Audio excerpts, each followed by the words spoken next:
जी, आज हम आपके साथ एक दिलचस्प चीज़ शेयर कर रहे हैं।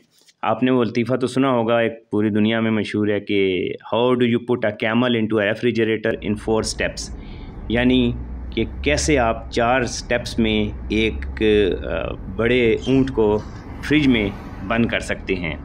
तो आज उसका जवाब हमें चकवाल में मोटरवे से गुज़रते हुए मिला कि एक देव हेकल किस्म का बहुत बड़ा एक ऊँट, और यानी आप फुल कदो-कामत के हवाले से जो बड़ी नस्ल ऊँट की होती है वो, और उसको बमुश्किल एक छोटी सी लोडर सुजुकी में, जो कि शायद 4 फुट बाई 6 फुट, जिसका टोटल आप एरिया कह लें 20 22 या 24 मुरबा फुट का एरिया, जिसमें उन्होंने इतने बड़े ऊँट को बिठा रखा है, ये आप देख रहे हैं।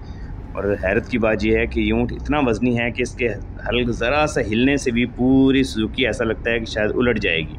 लेकिन आफरीन है उन लोगों के ऊपर जिन्होंने इसको इस तरह पाबंद किया और फिर इसको बिठा भी लिया।